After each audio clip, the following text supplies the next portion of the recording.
Okay, hello everybody out there on the internet. Welcome back to the New Normal series from Resource Recycling.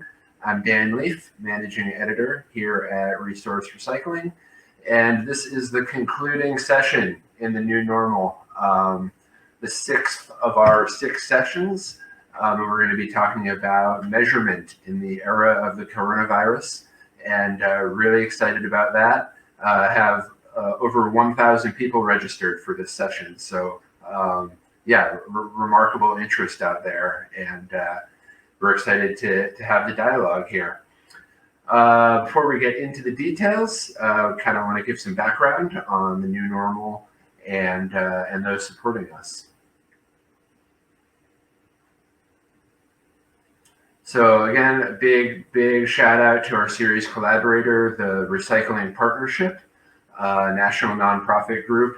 Those of you that received their newsletters, you probably saw today that they have updated their version of the campaign builder kit that's available to municipalities and others for free to help you develop outreach materials, and they have other resources to help you develop your recycling program. Also, probably saw yesterday they launched US Plastic Pact, which is an effort in collaboration with a number of other groups and companies to lift plastics recovery here in North America. And they'll have lots more going on in the coming months and years for sure. And they've been really helpful and great to work with on this series. So thank you to the Recycling Partnership. Our platinum sponsors have been with us each iteration of the New Normal series, each session: Harris Equipment, Re-TRAC Connect, and the American Chemistry Council.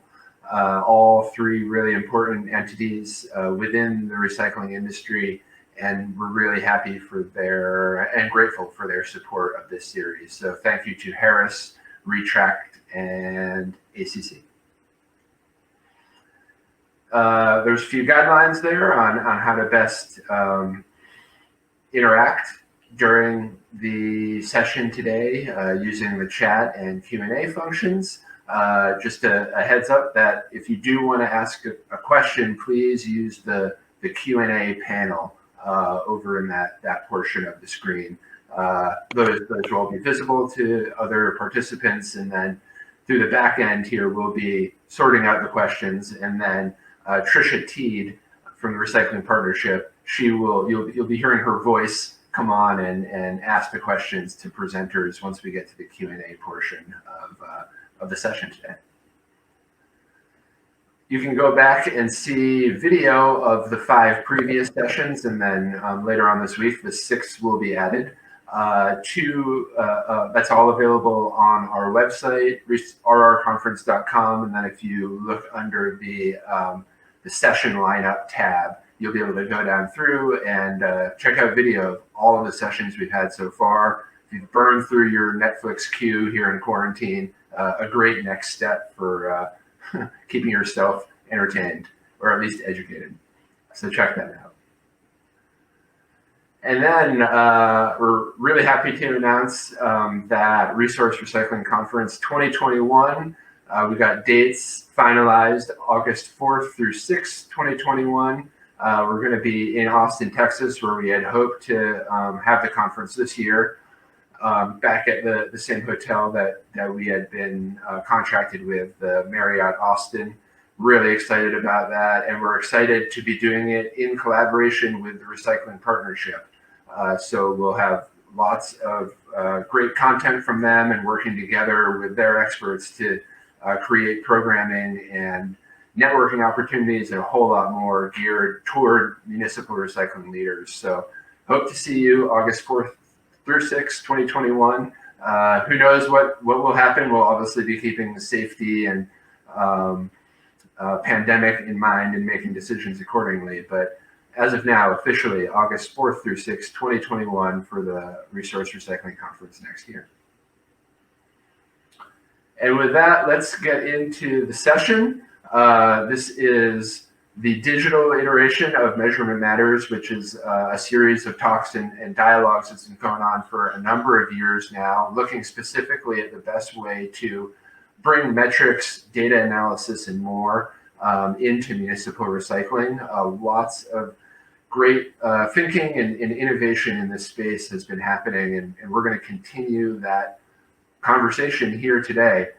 And to do so, we have three really seasoned experts. Scott Mouw is the Senior Director of Strategy and Research at the Recycling Partnership. He's been featured in an earlier series, or part of the New Normal series, and we're happy to have him back again. We also have Chris Ronson. He's Senior Sales and Marketing Manager at Emerge Knowledge, which runs the Re-TRAC Connect platform, and they've been very integral to the Measurement Matters discussions over the past several years. And then from the US EPA, we have Vance. He runs the Resource Conservation Branch over there at EPA, and has also been a big player in the ongoing measurement conversations.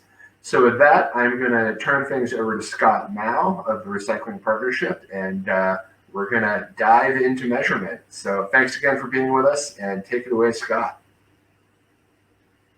Thanks so much, Dan. Really excited to be with everybody here today, and I'm amazed we have 1,000 people on here to talk about measurement. I didn't know there were that many recycling nerds out there. I thought it was just Ron and Chris and me. So good to have the company. So really appreciate also resource recycling. Just speaking for the Recycling Partnership, just want to congratulate you all and having this really fantastic online series. I know we would rather have been in person together and talking about all these recycling issues, but just an amazing job pulling together this series, and we really appreciate it.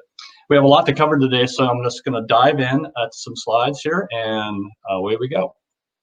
So Recycling Partnership obviously is supported by a wide range of stakeholders across the value chain. Brands, of course, folks who make the materials themselves, folks who recycle the materials. We really appreciate the support of our sponsors and our funders to do the work that we do. And we do that work all over the country. This map shows quickly just the places that we've been active over the past few years, places where we've done infrastructure grant making, places where we've done some interventions statewide on contamination issues, places where we just engage with in terms of training and helping to move the system forward. So we just really appreciate the opportunity to work with communities all across the country. And this is just a small representation of both who we've worked with and who we still want to work with. And I think all the dots on this map represent folks who are very, strongly interested in a healthy and resilient recycling system. That's clear through their engagement with us that they want to move their programs forward. And I would say probably all 1,000 folks on this call are very interested in a strong and resilient recycling system. And I think the key to knowing whether or not we do have a system like that is to measure it and to devote time and energy to good metrics, giving that its strong place in whatever we do in recycling. And it's important, I think, not to measure for measuring sake, but to measure with the idea that it leads to action. So we think of actionable metrics within the Recycling Partnership, and the slides I give today will kind of show you how those get put to work. All the recycling programs that are on this call, the local government folks on this call, know the reasons to measure. You've got a budget, you've got accountability to your elected officials and the public. You want to improve your programs. You've got a series of strategies and tactics that you want to deploy in your program. And every part of that has to be measured and is informed by good measurement. And in the end, really, you are operating, communities across the country are operating programs that use taxpayer dollars for the most part to collect household recyclables, with a job of maximizing and optimizing the recovery of those recyclables. And the question is, how do you know those efforts are successful? How do you know that the resources are being spent wisely? And these are some of the standard measures that are used in determining that question. Cost per ton, obviously, set out rates, participation rates. These are the common metrics that we've used for many years in the recycling industry. They all still really matter. They're all very important. And as I go through slides today, you'll see them sort of in action, both from the national perspective, but also in the local perspective. Earlier this year, we kind of took a step back and tried to look at the system as a whole through the release of the State of Curbside Recycling Report. We decided it was time to just kind of check in on the performance of a system that's about 30 years old, very mature, and still has room for improvement. So we released the report earlier this year using many of the same metrics that I just discussed a minute ago. And one of the first things we did in that report was to check in with the WAR model, EPA WAR model, and just test whether or not, if we were successful in recovering all of the single-family home materials that we think are available in the U.S., what kind of effect would that have on our society? And you can see the numbers here for yourself, and I'm sure Ron will probably touch on the WAR model later. Just enormous benefits that would come from us optimizing and maximizing the recovery of materials across the U.S. So, this is the promise of recycling right here on this slide. These are the things that we're all working hard to achieve, and we led with that in the State of Curbside report. And then, we had a set of questions, and these are the set of questions that we all should be asking. We all in the recycling industry are responsible for managing a set of materials that need to be ideally returned to the circular economy. So in my mind, that starts with a couple of questions. What's in those carts? What are people throwing away? What's in that household behind these carts? And how is it coming forward into the system? How much is it? What is it? What does it look like? We really believe in a measurement method called capture studies, capture rate studies, as a way to address that question. Capture rate studies can be done in a couple of different ways, and I'll touch on that in a minute. You can actually even use good old waste composition studies, as long as you have good local recycling data as well, to make sure that you're covering all bases. The kinds of data you get from a capture rate kind of an analysis, you get a picture of household generation. You actually see on a commodity level basis, which I'll show in a minute, the capture rates for individual materials. And you also ideally get a good sense of what your contaminants look like, not just the amount of contamination, but the kinds of contaminants that are posing challenges to your program. So there are a couple different methods to do this kind of work. One is the good old sampling out of the back of the truck. So if you do a waste composition study, you're aware of this kind of methodology where you dump the truck, you grab representative samples, you sort the samples, and you see what percentage of materials things break into. And if you do that with recycling trucks and garbage trucks at the same time, contemporaneously from the same routes, you start to get a real sense of the total generation of materials and how well the system is performing in terms of recovering those materials. This tends to be the least expensive of the kind of methods that we have used to do capture studies. It's commonly used around the country. Most commonly used is just waste comps. And what we're really suggesting is that communities that are doing waste comps should then pair them with recycling comps to get good capture data. You can also do it a different way. If you want to know really specifically how your participating households are doing, you can grab their set out carts, the garbage and recycling together. You can look at those contents at the same time in parallel, and you can get a really strong sense of what participants are actually doing in the use of your recycling system. This is a little bit more intensive kind of approach, more resource intensive, maybe a little bit more expensive, but a fantastic way to look at, especially things like contamination. What are your participants actually putting wrong in the cart? We think there are some times in the course of the program's history that are great times to do capture studies. If you're thinking about a program change, we've done a number of these studies around the conversion of a bin-based program to carts. If you're getting ready to do a contamination campaign, it's great to set a benchmark with a study like this and then measure afterwards to see how successful you were. And if you're getting ready to go into a new MRF contract or going out to bid, that's a good time to check in on the performance of your collection system to see how it's doing. As we've done these studies, we've tried to keep some data set going on what we think is true about what households are generating. And you see here on this very busy slide, but some of the details around actual individual material or commodity generation. So for example, our current data has us thinking that an average household generates about 50 pounds of PET bottles a year, or 106 pounds of cardboard. So this is the kind of detail that really helps us understand the kinds of materials that are out there that need to be managed, and the relative capture rates of those materials. When we then pushed that data out for the nation as a whole, and we used household data to figure out then, well, how much does that mean in terms of the overall generation of materials in single-family households across the country? You see here this estimate of about 37.4 million tons overall, and the relative presence of these materials in the single-family stream. And then if we think about that system and how it functions, we actually included this graphic in the State of Curbside report. And it's just a good way to sort of indicate the dynamics of what happens in a curbside program. All the program coordinators on this call today know how this works. If you offer curbside recycling service to 10 households, not every one of those households is going to participate. So you see on this graphic the three little sad gray boxes of sad gray houses on the end, not participating in that with that beautiful cart you just gave them or the bin that they have. And then we've also noticed through capture studies that not all participants are perfect recyclers. They oftentimes think that they are, but the occasional can, the occasional cardboard box, the occasional laundry detergent bottle somehow escapes its way into the garbage, even for those who are adamant and consistent participants in the system.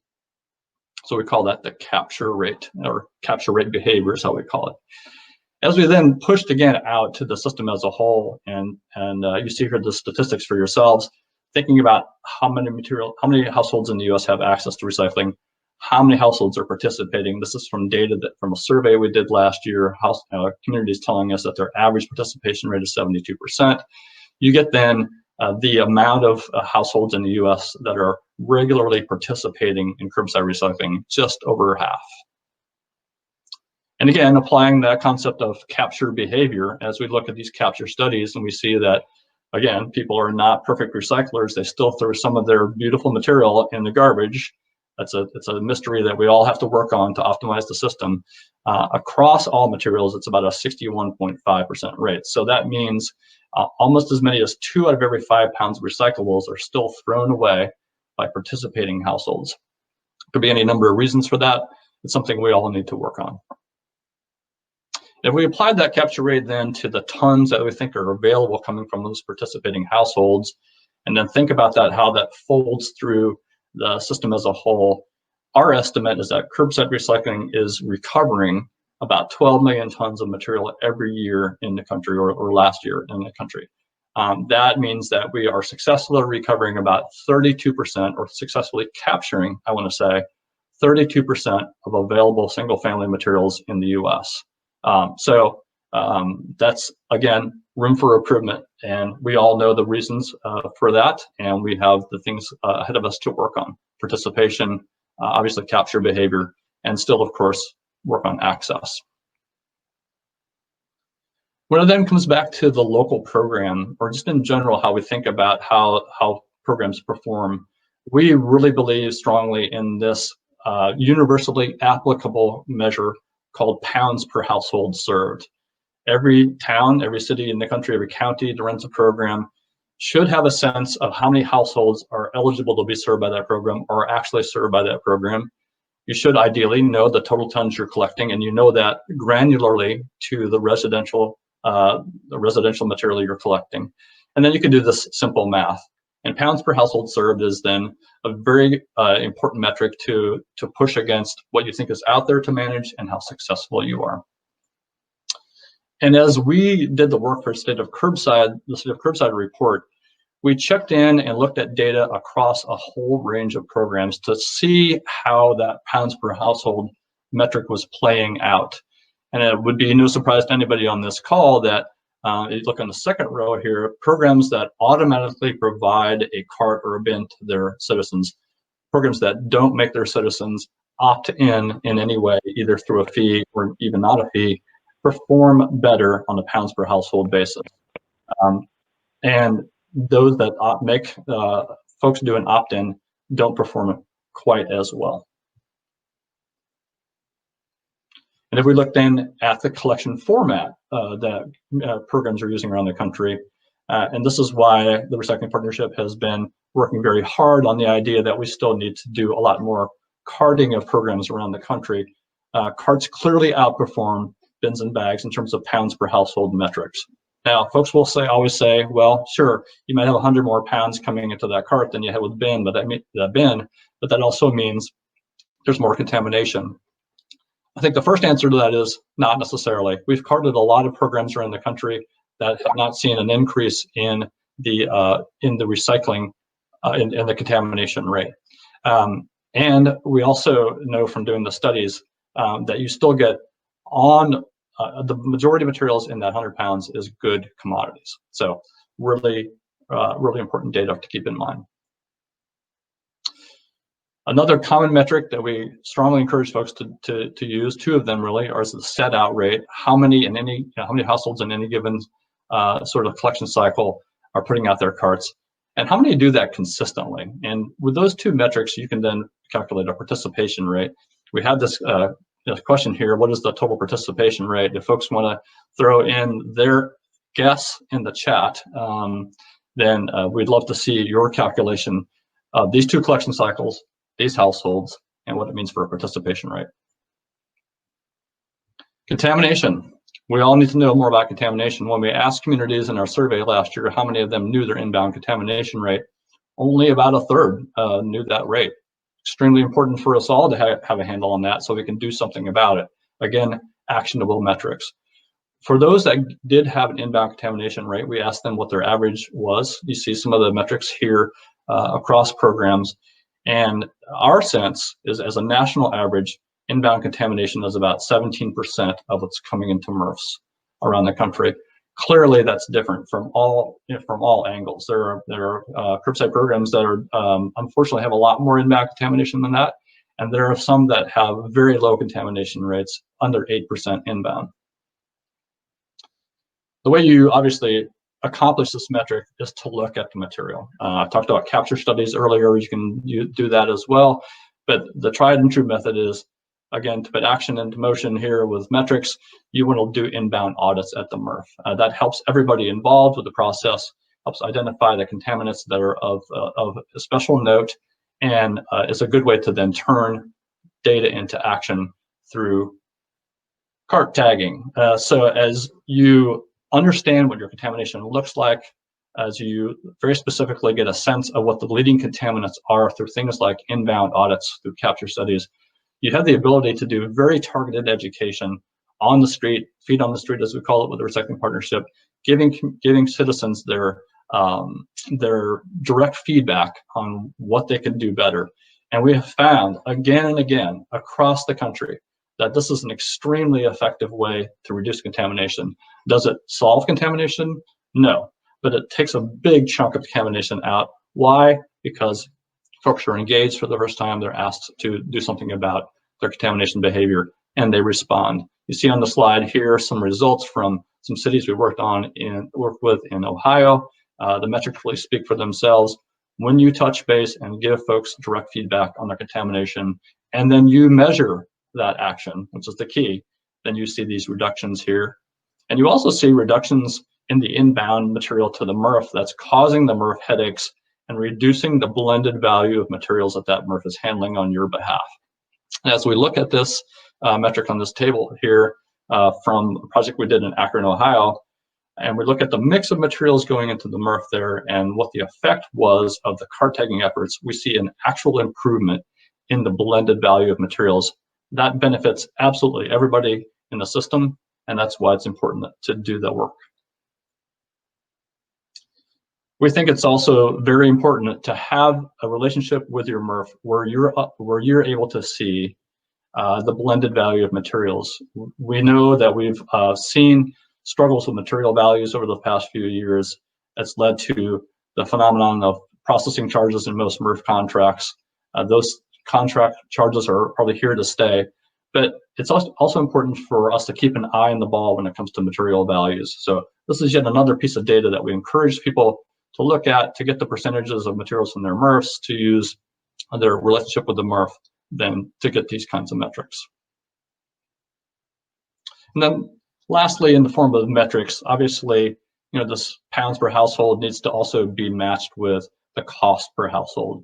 We looked at data from communities around the country and put this scenario up of what we think recycling collection is costing across the country.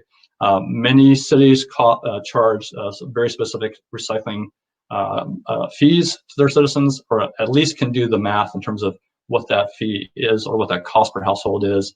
And you can see here the enormous amount of money we spend in the US collecting good recyclables. It's just another metric that we encourage communities to use. And I'm sure that Ron's kind of smiling at this. I'm going to go back way in time to encourage us all to remember that full cost accounting is a fantastic tool to do that calculation of what a collection program costs.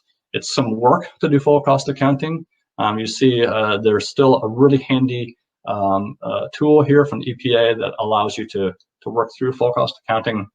But again, a really critical metric for folks to keep in mind.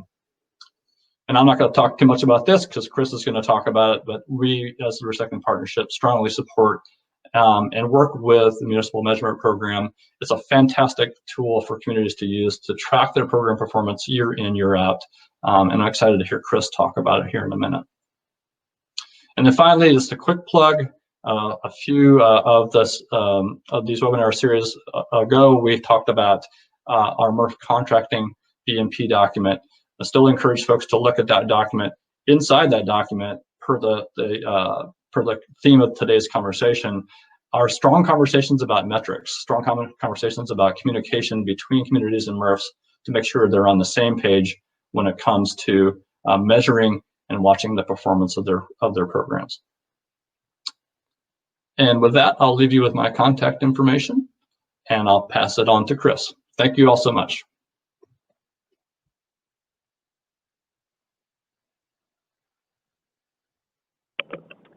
Thank you, Scott. Hopefully everyone can hear me all right. I am so pleased to be here.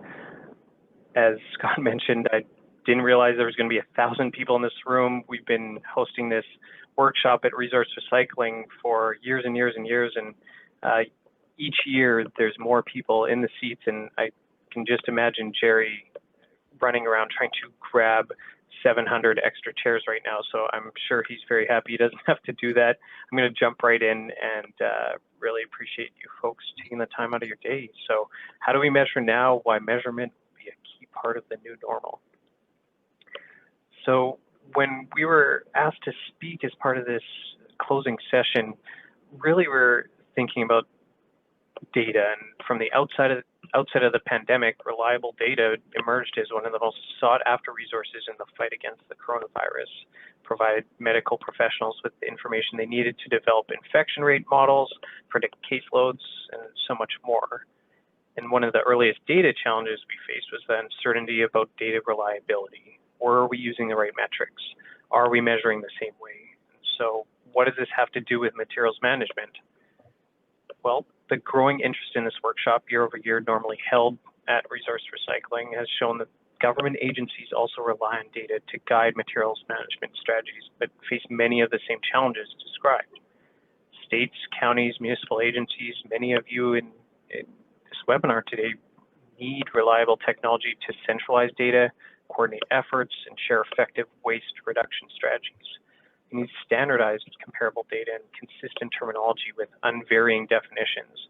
And so those are just some of the reasons why standardization in the materials management world is so important. Having that common set of definitions allows for apples to apples comparisons.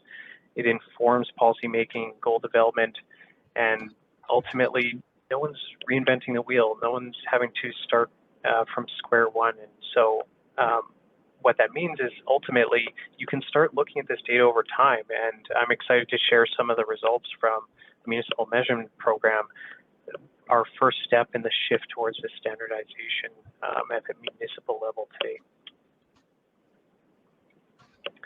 So I'm going to just throw a poll up really quickly. And let's see if that shows up. Can we see the poll?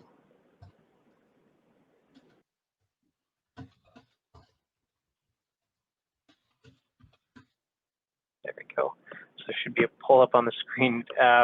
This is a data workshop webinar, so I felt like sharing some data from Re-TRAC over the course of from March to May in 2019 to 2020, what type of change we saw in the user base and what kind of information was still being submitted in this kind of really challenging time. So ultimately, we're just wondering, like, what would you expect from this?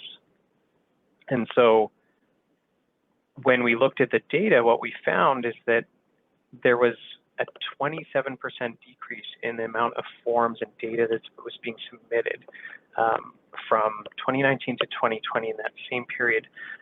So of course, this change and this change from the normal made it more difficult to continue to do exactly what they were doing in the past.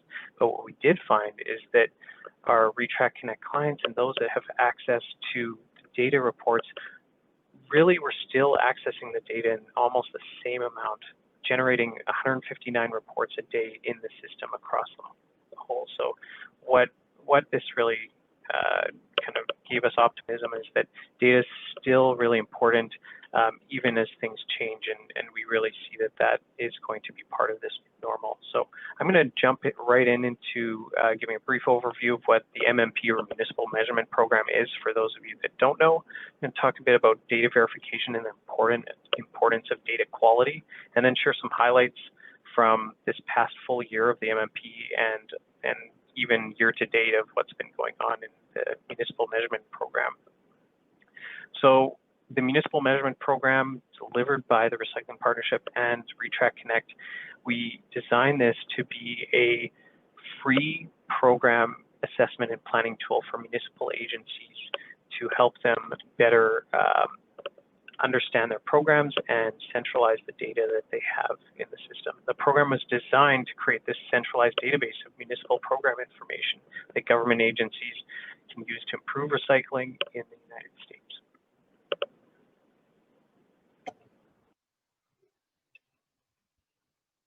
It's really, really simple to join. If you haven't joined in your municipality in the audience right now, really encourage you to jump into the program if you represent a municipality. Simple application. We check to make sure that there isn't a municipality already reporting in your community to make sure that we don't have duplicate or double entry data. And once you've been approved, you're going to have access to these 3 core surveys, which really are the foundation of the Municipal Measurement Program. We're capturing information about municipal classification, demographic information, waste management challenges, education outreach programs, capturing information about all of your curbside programs, whether it's single-family curbside, multifamily recycling, if you have an organics collection program, and drop-off site information. So the number of drop-off sites, whether they're staffed or unstaffed, tonnage information for both your curbside and your drop-off programs. And the goal of this is that every single municipality across the country is seeing those same forms. They're all reporting in the same way. And the definitions and terminology are upfront and available to you to understand. If you haven't joined it before, we have webinars and training guides to really help you understand what type of data is trying to be collected, and then ultimately give you access to that data back in a meaningful, powerful way that you can make actionable decision. That actionable data that Scott was talking about is so important, and putting this in the hands of municipal agencies is one of the goals of this program. So ultimately, very straightforward. Takes about 90 minutes for a municipality to get the whole way through. If you don't have multiple of those programs that I was referencing, it can be a bit quicker. But as soon as you've got that data in, you can start accessing these powerful analytical reports that are accessible. We've introduced several new reports this year, in addition to the tonnage analysis, the annual trending report that we can finally start doing now that there's 2 full years of data that by the end of this year. We've introduced the economic benefits of recycling report, allowing you to convert those recycling tons into estimated job creation and tax revenue in an infographic style report based on the REI report developed by the EPA, the environmental benefits of recycling report based on the EPA's WARM model is now available to all municipalities again within their free accounts. And once that data is in, you're able to access it. I want to speak a tiny bit about data verification and the really important role that the Recycling Partnership plays in the MMP, in addition to helping us design and promote the program. They have taken an important role in helping verify the data that goes into the system. So Scott was mentioning the State Curbside report. Some of the data that they used in that Curbside report came from the Municipal Measurement Program, and they have a team that verifies the data as it's entered and reaches out to municipalities if numerical responses need further clarification, and also coordinates with the state and regional agencies to really make sure that the data that's in there is accurate so that it can be referenced. We have participation across the U.S. If you're a municipality that is in a state that is not colored green, we'd love to speak with you so we can update this slide deck. We have over 250 local government agencies reporting into the MMP already, and really looking forward to some initiatives that are going to help grow that data. Some of the insights from 2018, we found that 75% of communities that had reported into the MMP indicated that they had an outreach budget for recycling, which is very positive. Of course, some of those municipalities are early adopters of the MMP, so that might have actually had that number a bit higher than it is nationally, and I think that was stated in the State of Curbside report from the Recycling Partnership as well. Some of the other interesting figures that we were seeing is this recommendations module of the Municipal Measurement Program. Once a municipality enters in their data, they're able to run a report which provides recommendations tailored to their programs. And so 45% of municipalities were encouraged to learn about set-out rates. They either said they didn't know, or they were unsure, or they were having trouble with it. And so resources are provided directly in the tool to access ways to help learn about those and start tracking it. 75% of communities in the MMP needed to invest in contamination control. We know that's a big challenge, and 42% of communities reported they had contamination rates exceeding 15%. So hopefully over time, using the tools and resources that are available and tracking data in a standardized way so that you can make program changes, we hope to see that number decrease. Quickly highlights, we have MMP adoption at the state level. 4 states are starting to use the Municipal Measurement Program as their primary source of local government data collection.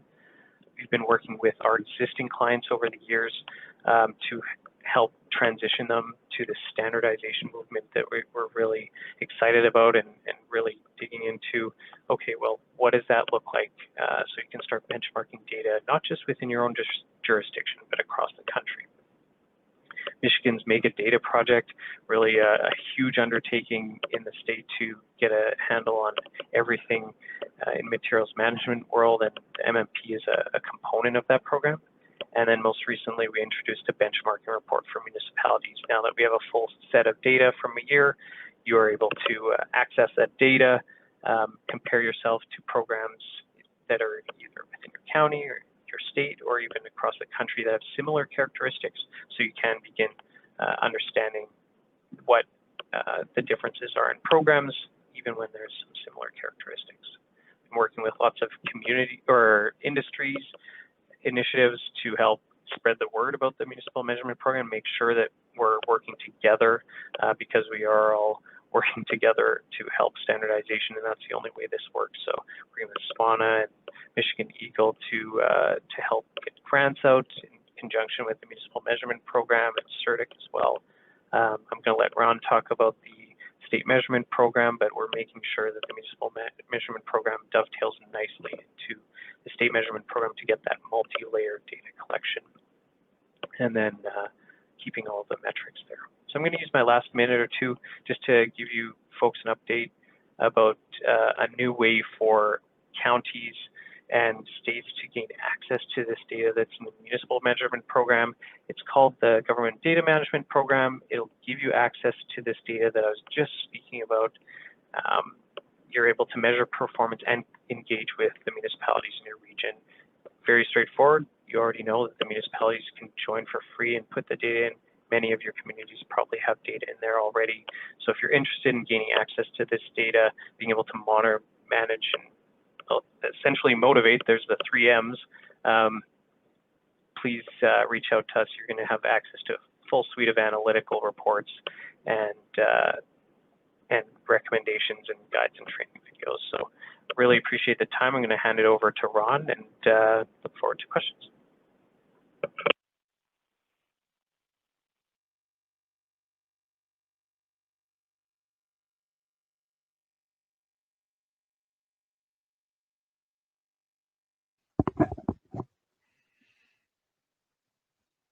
All right. Thank you, Chris. And thank you, I guess, first to Resource Recycling for continue to hosting the Measurement Matters dialogue, as has been mentioned by Scott and Chris already.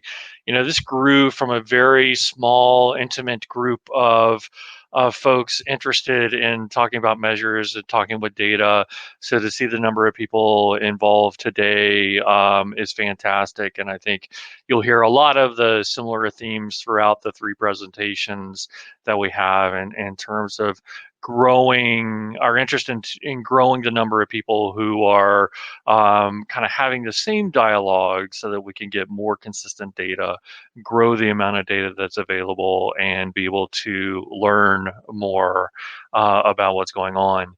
I'm really going to spend the next few minutes just giving an update on kind of some of the measurement work that EPA is working on, and I will definitely relate and play off of what you've already heard earlier.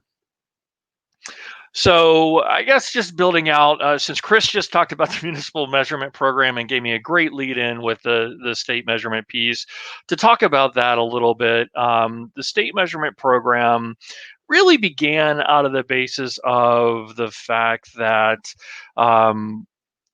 you know, when you look across what's reported publicly from state to state, it's not apples to apples.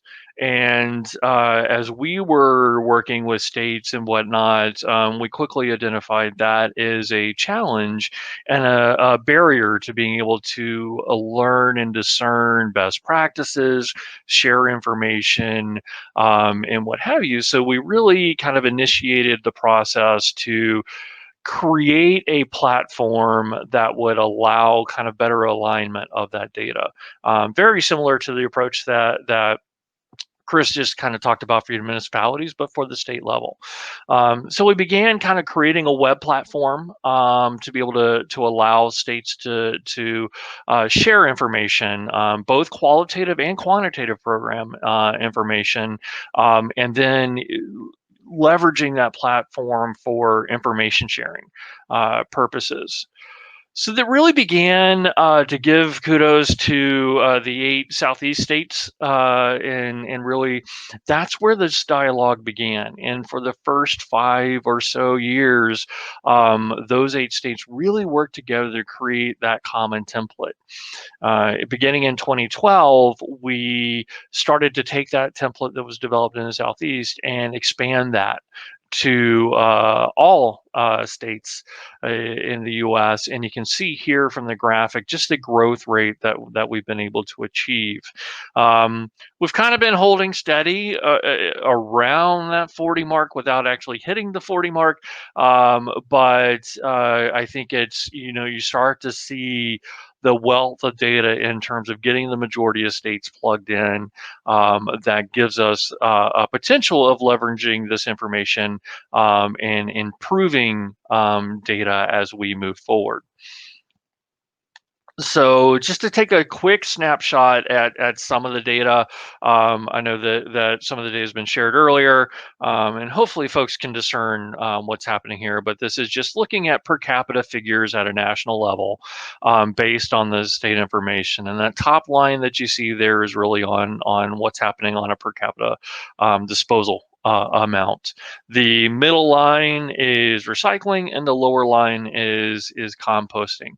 And so you can kind of see over the last 5 years or so what the trends are with what's being kind of reported and gathered in the state measurement program. And this is just a basis of our ability to move forward. And I'll play off of this in a little bit as we talk about what the importance of having better alignment at the state level will help us discern and learn as we move forward. So I think many people are probably familiar with our facts and figures report, which we use as short, used to be called the Municipal Solid Waste Characterization Report. But this is the annual report that EPA produces that really gives national snapshot data on generation, recycling, composting, combustion with energy recovery, and landfilling. A few years back, we expanded and included information on construction and demolition debris. That continues to be kind of an expansion effort for us to be able to encompass that material as well. And just overall, we've been doing this report for quite a while. We continue to update the information, and it backdates all the way back to 1960. So it is and has been used for trending information and understanding what's happening. But even with that in terms of the importance of having trending, we work on kind of continual improvements and enhancements to the system. As I mentioned, we expand to construction and demolition debris a few years back, but each year we try to continually improve and add new features as we move forward. We do anticipate, so the last report that came out was last November. We actually had 2 years, so it was 2016 and 2017 data, where it's kind of a catch-up year for us. And we do anticipate the 2018 data, the 2018 report being published in November of this year. And in this report, we are going to have expanded food management pathways. So I mentioned that we cover composting, but this is going to be able to take us into additional kind of ways and emerging pathways where we're seeing a higher volume of food going to, such as anaerobic digestion, for example, and being able to encompass that into the data that we present in the report.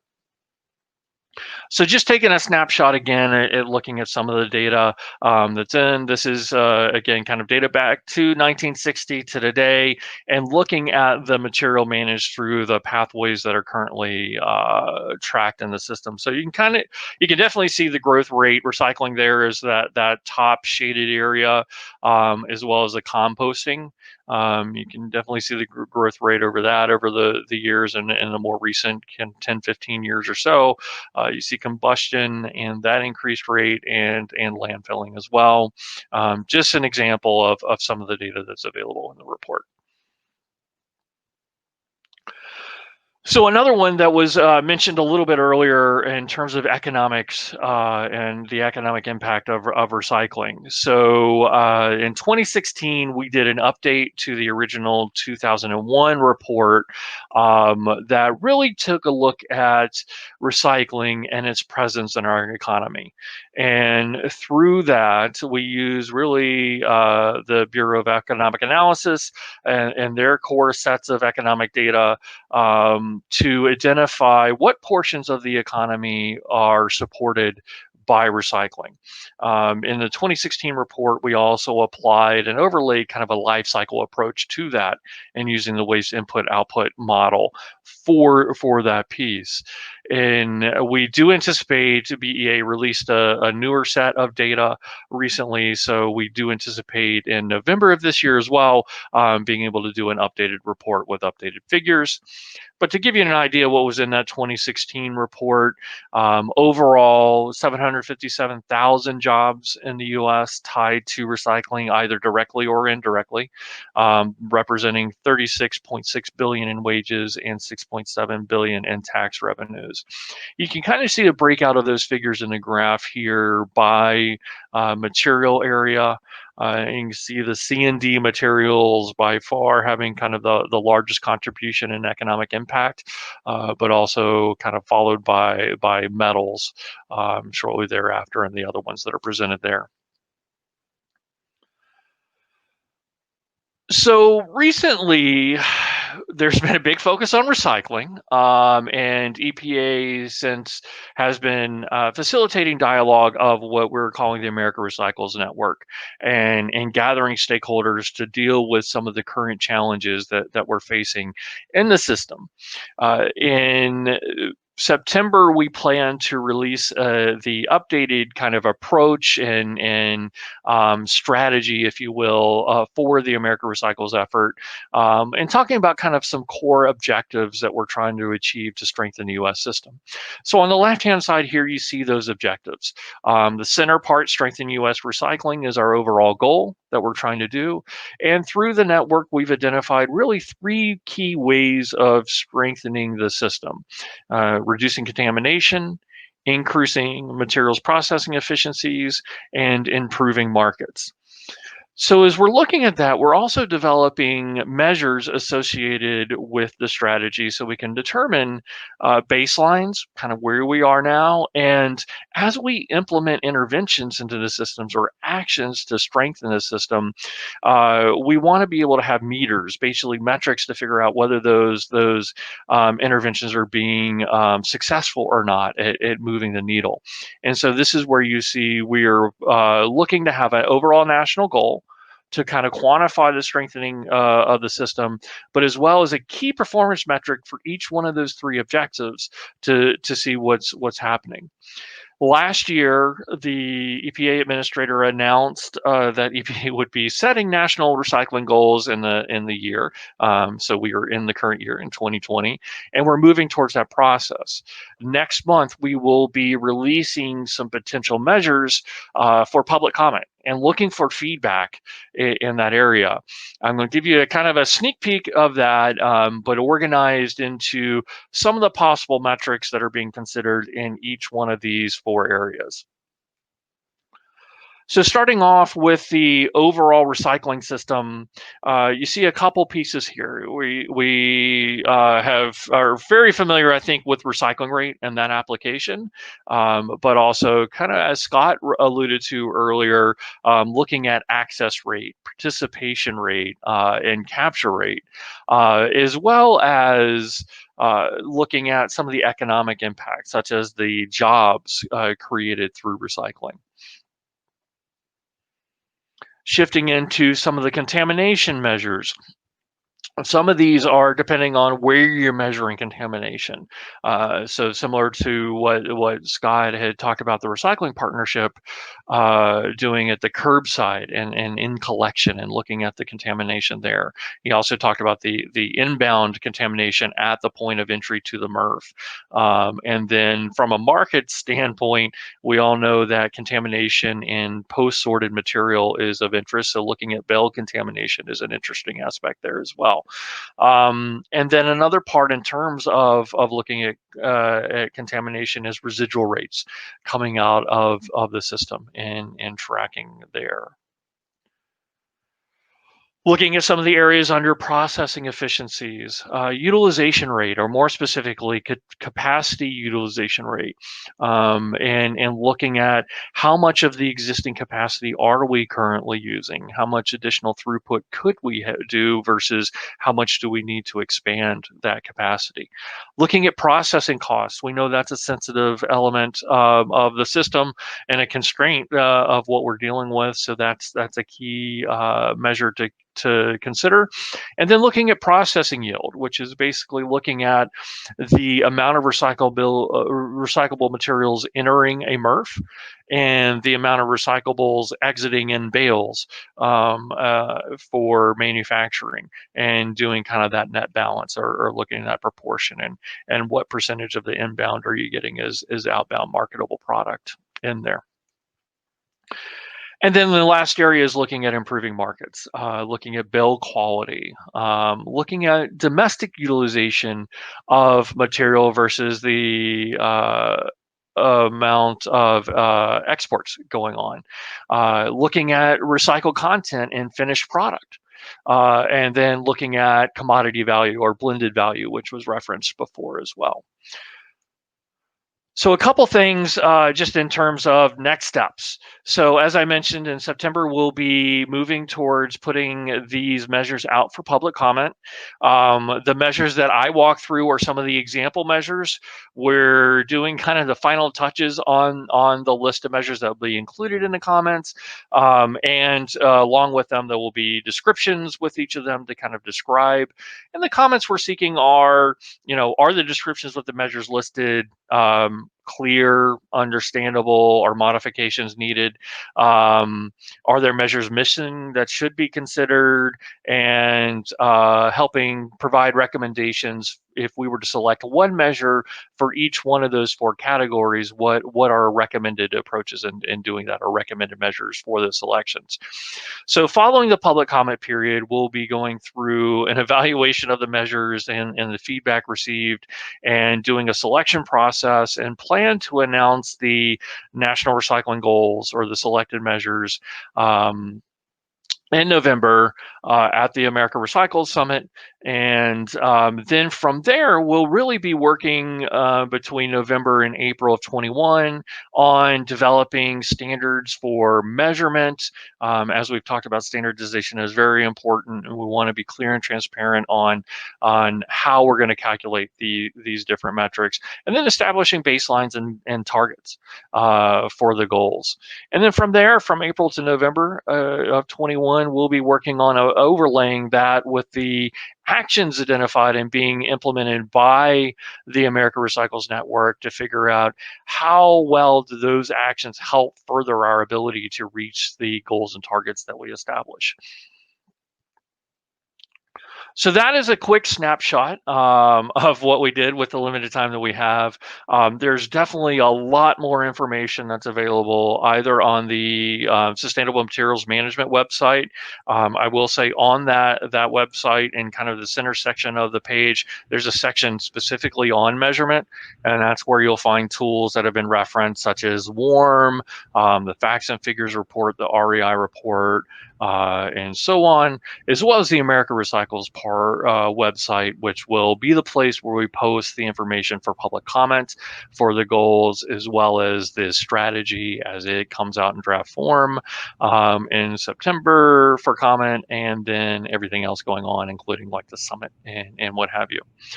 So with that, I'll go ahead and wrap up, and I believe Tricia is going to help us work through questions. Ron, don't go far. We have a lot of questions coming in for you. Okay. Let's start with one from Anne here. With per capita generation or disposal going up, what types of materials are increasing? That's very interesting. I don't have the data in front of me, but I think, over the years, as you look at materials, the composition of the material stream has been shifting. And I'll speak in the recycle stream specifically because we've been looking at the economics. Back in the 80s, when programs were beginning, newsprint was really the primary target for recycling programs. And now we're seeing kind of a shift to that. Especially recently, there's being kind of aluminum and OCC being kind of the primary targets for commodity value wise, but also in terms of shifting in terms of composition or new materials appearing. I think you see the plastic space increasing. And so in terms of not necessarily overall percentage that we are seeing the overall percentage of plastics increase, but the different types of plastics that are entering the market, and the materials and the package formats, if you will, that are entering the material stream is very quickly evolving, and probably one of the most rapidly developing areas of what we have today. Thank you. Ron, another one came in for you. Would the proposed recycling rate be based on the methodology used in the Facts and Figures report? If so, how will that harmonize with the methodology of the municipal measurement program? That's a great question, and I will say for the methodology for the recycling rate, as compared to Facts and Figures, it's not necessarily going to take that methodology. So we're kind of starting our approach with this, and I should give kudos to the America Recycles Measurement Work Group. and the great work that stakeholders across the system have come together and really been the brain trust behind this group. But we're starting with a clean slate. So there's no assumptions and no starting point for definitions for these, and that's really the important part of the conversation. And that's also why you don't see descriptions on these measures yet, because the group's still refining the language for each one of those and trying to finalize those for going out.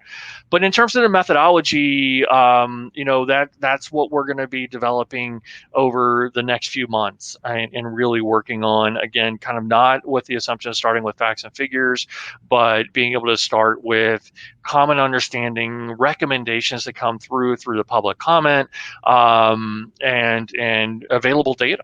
And see where we go. So I think that's part of it. The other part is based on the great group of kind of the panel that you have here, and we have great dialogue amongst this, amongst the three of us who get to talk about data, and we always love to pull more people into it. So again, great to see the growing numbers. But I think there's been core interest and core dialogue amongst us on trying to align what's happening within either TRP's kind of work and what you see in the Curbside report, the MMP program and the information being collected there, what we're collecting under state measurement program, and what we're collecting and reporting at the national level. I think collectively we share the idea that we want to have more similarity amongst the information that we have, because we all gain from that. And we've all been participating in sharing information as we've gone through this recycling measurement effort to better align those and engage representatives across the system in providing input in that. So we're hoping that there'll be the metrics that come out will be applicable and more widely acceptable, clear and transparent, and will hopefully foster greater alignment of data that's out there.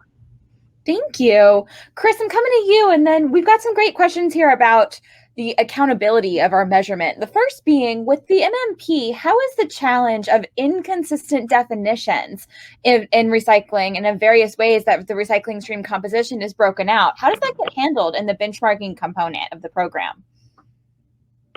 Yeah, it's a good question. So we are working with the Recycling Partnership and other industry stakeholders to develop the definitions which are being displayed directly in the MMP survey. So I definitely encourage you folks to go in, check out the surveys. They're in line. We're continuing to refine these definitions and terminology each year. Colleague said standardization is a journey, not a destination, and I think it is a hard nut to crack. I think being able to refine to the level of detail that we have the data for, so that you can benchmark the apples that you do have to other apples that are out there, is the first step in that. And we're looking forward to the feedback from municipalities once they start really engaging with that benchmarking report, because frankly, this is the first time that I've ever seen this being able to be done. Just even at an annual program level, being able to see this data as soon as it's in there, you're able and verified, you're able to benchmark it right there. So it's tricky, but I think being able to put those definitions front and center and continually refine them based on the feedback is a good first step. Great, Chris, thank you. Scott, I'm going to pass this one over to you. A great question came in from Lauren. How do you report data when there is limited accountability on recycling? She cites an example regarding her hazardous waste disposal and using a contractor versus not. Can you talk about some of those factors for us? Sure. I mean, and the answer is sort of simple, but it may be sometimes hard to work through. In situations where communities are using contractors to provide any kind of service, it's just critical for the contract itself to have pathways for reporting of metrics. That's a simple answer. It's really the answer, the most powerful answer. If any community is having a hard time getting data from any vendor, whether it's a MRF or a household hazardous waste provider or a hauler, the critical thing is to go back to that contract And if you can't do it in the stream of the current contract, to make sure the next contract includes strong provisions about metrics. And so there's a flow of metrics coming back. That's really the best answer. And in the meantime, just working voluntarily with vendors to try to get it is important. Sometimes you can tap into peer communities that might have something similar or use benchmarks like that. Scott, that leads perfectly into our next question, which is can you describe, and I know you can, which is why I'm asking you, the optimal provisions in long-term disposal contracts to minimize dampening effects on local recycling? Oh, wow. Okay. Your perfect contract, Scott. Well, so I'll take it from, so that was a friend around disposal contracts, but I'll take the path of looking at recycling contracts first. I mean, so the key thing is just to make sure, again, that there are provisions in any kind of relationship, any kind of transactional relationship, to watch what's happening to materials. If there are concerns then about what's happening around the world, of what's being presented through the marketplace in terms of what goes into households, we know that the recyclable stream is changing. One of the best ways to look at that and benchmark against that is to watch the facts and figures report, or again, do occasional waste composition and recycling studies together and watch the evolution of that material over time. That was a great question earlier about the evolution of materials that Ron answered. And one thing that's clear from a few studies that I've seen that have been longitudinal is that there's just a lot more cardboard in the stream, and we all know the reasons why. All right, so paying attention to industry literature, making sure that contracts have strong data provisions are really the best way to watch that evolution over time. Scott, thank you. Scott, this question could be answered by any of the three of you, and I encourage you all to chime in. Several of these metrics will require strong relationships with MRFs. Do you find that MRFs are interested in exploring this data with you and working with you? We have great experience with MRFs in having conversations about what's going through their facilities, and we think that healthy MRF and community relationships will lead to that. And I'm sorry to just be a broken record here, but again, it boils back down to that contract. If you have strong provisions and you have a strong procurement process in getting MRF services provided to your community recycling program, one of the elements of that that's absolutely at the top is to have a free flow and transparent flow of information. So that's critical. It's a step that we all need to take as an industry to make sure that's a common element in every MRF contract, and really the time to start on it is now. Yeah, I mean, if I can kind of expand on that, I think in terms of, I mentioned the measurement work group that we have and the measurement effort as part of the America Recycles effort. And I think as you look across those three different objectives that are underlying the national goal, there's kind of those measures are actually at different levels. And we have groups that representatives across the system with each, including the MRFs in this case, since I was asked specifically, that have been part of this conversation. And I think from our dialogue with everyone, I think there's a common interest in better data and better understanding of what's happening.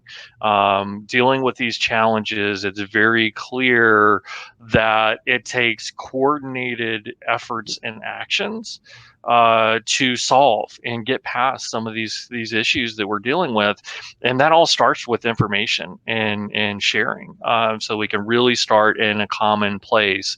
And we've seen a willingness of all different groups of stakeholders willing to come together, share information on their part, and hopefully get access to data from other parts of the system so they can be better informed about how their piece of the system interacts with other parts of the system, and it can be all tied back together. Yeah, that collaboration is key, so that we're not missing pieces as we develop. And speaking to the municipal measurement program, that's been a core of receiving that feedback and speaking with industry partners. We haven't reached out to MRFs directly yet, but as part of this transition to standardization, we have MRFs reporting into Re-TRAC daily for mandatory and voluntary reporting programs, and so better understanding exactly the similarities across each of those programs is a next step to make sure that that we aren't reinventing the wheel. Wonderful. Thank you. With that, that's all the time we have today. I do want to say most of you upvoted a question regarding interest in examples of curbside audits. I'll be placing the Recycling Partnerships State of Curbside 2020 report in the chat box as Dan closes this out today. Thank you. And that's a great place to find those examples that you're looking for. Thank you so much to Resource Recycling for hosting us and for your fantastic questions. Whichever questions we didn't get to today, if you'd like to continue this conversation, you're welcome to email us at webinars@recyclingpartnership.org. We'll make sure that's in the follow-up note that goes out to you tomorrow as well. Dan? Great. Thank you, Tricia, for coordinating those questions. And thanks to everybody out there for asking some really good follow-ups to the conversation. And thanks to Scott, Ron, and Chris for being here, keeping the Measurement Matters flame alive and growing, and continuing this dialogue. And as we said at the outset, this is the end of the new normal webinar series. It's really been a great experience. We've been so happy to be here and to facilitate discussion at this really critical time.